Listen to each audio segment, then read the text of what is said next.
मेरा कोई परिवार नहीं है। अब ये जा करके आप संजय, रमेश, तेजस्वी यादव से पूछिए, मेरा कोई परिवार नहीं है।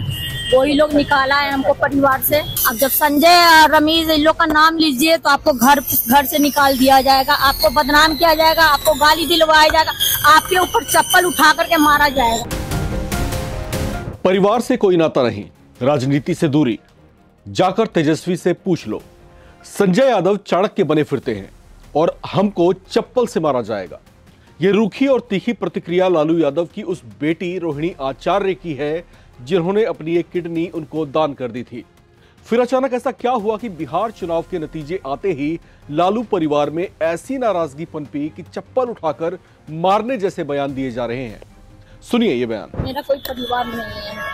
अब ये जाकर के आप संजय, रमेश, तेजस्वी यादव से पूछिए, मेरा कोई परिवार नहीं है। वही लोग निकाला है हमको परिवार से, क्योंकि रिस्पॉन्सिबिलिटी लेना नहीं है उनको। पूरा दुनिया बोल रहा है जो चाणक्य बनेगा तो चाणक्य से आप सवाल पूछिएगा। जब कार्यकर्ता चाणक्य से सवाल कर रहा है, पूरा देश दुनिया सवाल कर रहा है कि पार्टी का ये ऐसा हाल क्यों हुआ। अब जब संजय और रमेश इन लोग का नाम लीजिए तो आपको घर से निकाल दिया जाएगा, आपको बदनाम किया जाएगा, आपको गाली दिलवाया जाएगा, आपके ऊपर चप्पल उठा करके मारा जाएगा। आरजेडी सुप्रीमो लालू प्रसाद यादव की बेटी रोहिणी आचार्य का ये छलकता दर्द यही नहीं रुका। वो इस कदर दुखी दिखाई दी कि इसके बाद उन्होंने बिहार विधानसभा चुनाव के नतीजों के बाद सोशल मीडिया प्लेटफॉर्म एक्स पर एक भावुक पोस्ट लिखकर अपना दर्द बयां किया। अपने पिता को किडनी दान करके जीवन दान देने वाली रोहिणी ने बिना किसी का नाम लिए अपने भाई तेजस्वी यादव के कुछ करीबी लोगों पर मानसिक पीड़ा पहुंचाने का आरोप लगाया है। अपनी पोस्ट में वो लिखती हैं, कल एक बेटी, एक बहन, एक शादीशुदा महिला, एक मां को जलील किया गया, गंदी गालियां दी गई, मारने के लिए चप्पल उठाया गया। मैंने अपने आत्मसम्मान से समझौता नहीं किया, सच का समर्पण नहीं किया। सिर्फ और सिर्फ इस वजह से मुझे बेइज्जती झेलनी पड़ी।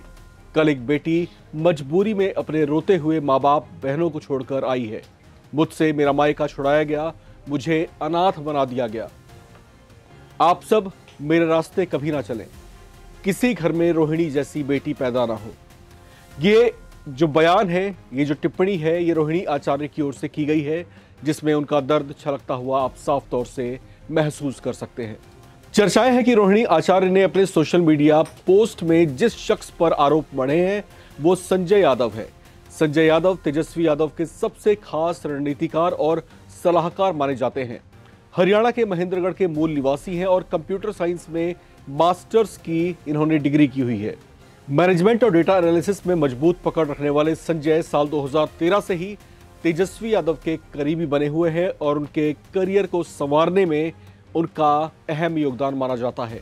वर्तमान में वो आरजेडी की ओर से राज्यसभा सांसद भी हैं। लालू परिवार में उनकी भूमिका को लेकर पहले भी नाराजगी सामने आ चुकी है, जिसमें तेजस्वी के बड़े भाई तेज प्रताप यादव उन्हें जयचंद तक कह चुके हैं और आरोप लगा चुके हैं कि संजय के चलते ही उन्हें पार्टी और परिवार से बेदखल किया गया। अब जब रोहिणी का दर्द भी ऐसे छलका है तो इस पर तेज प्रताप यादव ने भी छोटी बहन रोहिणी को लेकर अपनी सहानुभूति जताई है। तेज प्रताप यादव ने इसे लेकर एक पोस्ट शेयर की जिसमें उन्होंने लिखा है कि कल की घटना ने मेरे दिल को भीतर तक झकझोर दिया। मेरे साथ जो हुआ वो मैं सह गया, लेकिन मेरी बहन के साथ जो अपमान हुआ वो किसी भी हालत में असहनीय है। सुन लो जयचंदो, परिवार पर वार करोगे तो बिहार की जनता तुम्हें कभी माफ नहीं करेगी। तेज प्रताप यादव ने आगे अपने पिता और आरजेडी चीफ लालू प्रसाद यादव को संबोधित करते हुए लिखा कि मेरे पिता, मेरे राजनीतिक गुरु लालू प्रसाद जी से आग्रह करता हूं, पिताजी एक संकेत दीजिए। आपका केवल एक इशारा और बिहार की जनता इन जयचंदों को जमीन में गाड़ देने का काम खुद करेगी, क्योंकि ये लड़ाई किसी दल की नहीं, परिवार के सम्मान, बेटी की गरिमा और बिहार के स्वाभिमान की भी लड़ाई है। तो इस तरह का एक संदेश तेज प्रताप यादव की तरफ से आया है, जिसमें उन्होंने अपनी बहन रोहिणी आचार्य का पक्ष लिया है और ये कहा है कि जिसने उनकी बहन को अपमानित किया और इस तरीके से घर छोड़कर चले जाने को मजबूर किया, उसे वो बख्शेंगे नहीं। अपने पिता को भी संबोधित किया है। उन्होंने कहा है कि उनके इशारे का इंतजार है, वो कुछ भी आगे कर सकते हैं। और बिहार की जनता का भी उन्होंने यहाँ पर नाम लिया है, उनका जिक्र किया है और कहा है कि बिहार की जनता कभी इस तरह के लोगों को माफ नहीं करेगी। इस रिपोर्ट में फिलहाल इतना ही। बाकी अपडेट्स के लिए आप बने रहें, देखते रहें नवभारत टाइम्स।